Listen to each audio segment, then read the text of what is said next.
For today's show, you're going to need a couple ears of corn. You are going to need a couple sticks of butter. We are going to make that butter sauce with all the flavors that we like to put on our corn cob. So you can add what you like. You're going to need some protein. You're going to need some grill with some gloves with some flame for some char. You know where we're going with this. These little charry, these little salty, these little buttery rattlesnake tails, I could tell you definitely aim to please. They are easy to do, they are cost effective to make, and they are absolutely delicious.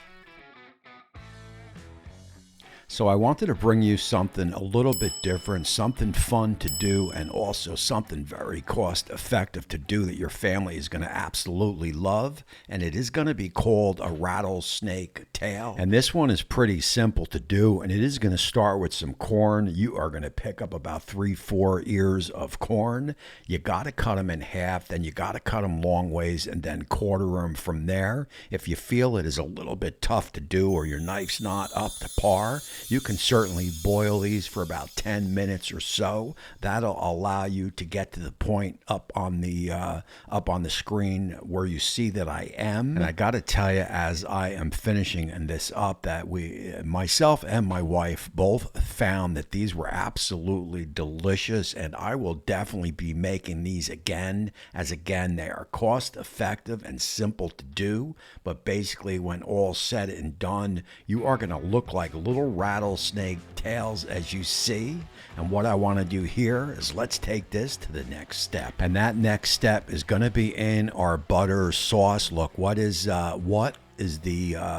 you like to put on your corn? That is exactly what you are going to do here. For me, it is going to be a stick of butter, fresh cracked black pepper, my favorite barbecue rub, and also some granulated garlic is going in. I like my butter to be a little bit on the garlicky side. Again, it may be a little different from you. To finish it off, that is some pecorino romano going down, and that there is the flavors that I enjoy. So of course, every good piece of corn is going to need a good piece of protein. That there is a flat iron steak for about $8. I mean, this whole meal that you are going to see me prepare is going to be under about $12. Actually, probably under $10. I mean, how could you beat it? This is going to get some kosher salt, some fresh cracked black pepper, and a little bit of granulated garlic. I will allow this to sit on the board. This whole cook is going to go down on my Black Earth hybrid. If you don't know what a hybrid grill is,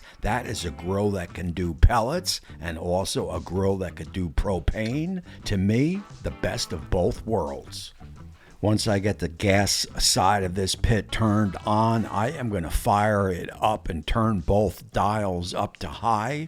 Remember, we are cooking corn, so you are going to want to cook it the way you want to cook it. And I could tell you here, I like my corn charred, so just prepare yourself for that. We are tracking this whole cook on my fire board. We are already up to temperature. Before I drop this corn in, it is going to be a little bit of kosher salt on it and a little bit of olive oil on it. Just give that a mix. You could skip this step. I mean, you could prepare the corn any way that you prepare it. It is all good with this recipe. Once I get that all mixed up together, I will just plop it down there on the grill. Now look, a little bit of word advice here. We are high.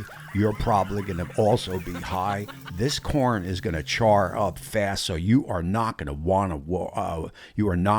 walk away for long. That is for sure.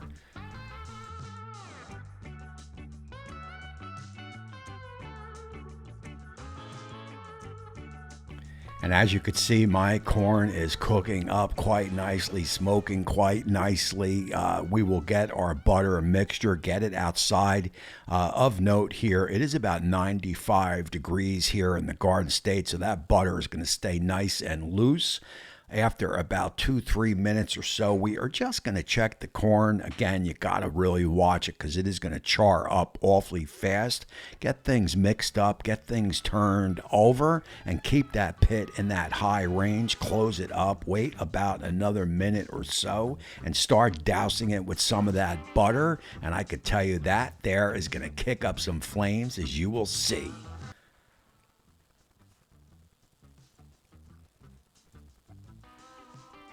And as noted for me, flames is char, char is flavor. You could start moving some pieces up to the top that are getting nice and toasty. Close it down, wait only about a minute or so. You could see we are really cooking now. Again, douse it with some butter. Butter is flavor, flame is flavor, char is flavor. You know where I'm going with this.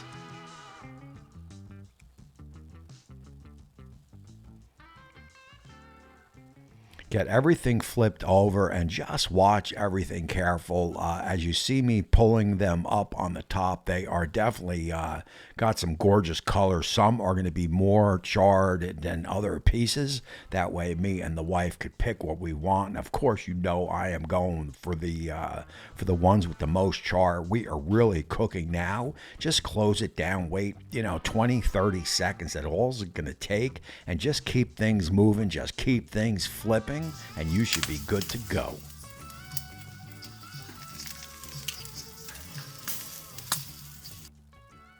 And I could tell you my pit is up there over 450. The flame is really kissing kissing the corn, as you could see. And again, you could baste it a little bit here if you'd like, if you want to kick more flame, and just keep things moving, keep things cooking. Get some corn moved up to the top. I want to take advantage of this flame here. I will get my flat iron down. I will get the rest of the corn, move it off, move it up top, and we will just concentrate on this steak.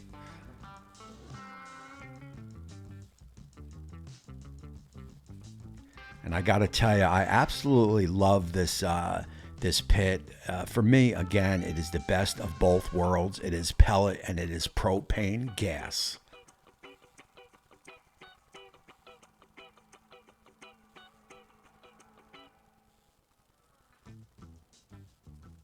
And this steak is not going to take long, as we also hit that with some butter. I am thinking about maybe 2-3 minutes, then maybe flip it another minute or two. I am definitely going for a rare to medium rare. Let's get the steak off. Let's get the corn mixed in with that all that goodness, all that butter. Give that a nice mix. How about a little color in there? We will just hit it with a little bit of parsley. Now look, if you wanted a little bit of more bite on your rattlesnake tails, you can hit it with a little bit of red pepper flake or a little cayenne pepper. Either or, I could tell you these things were absolutely incredible, absolutely to die for, and they are absolutely a must make. And you could see my steak is perfectly cooked at that medium rare. This here was a fun cook. I wanted to get something out to you guys. It's been awfully hot here in the Garden State, so I wanted to get something simple, something delicious, something easy to make. And you could see our little bit of rattlesnake tail right there is absolutely incredible, absolutely perfect.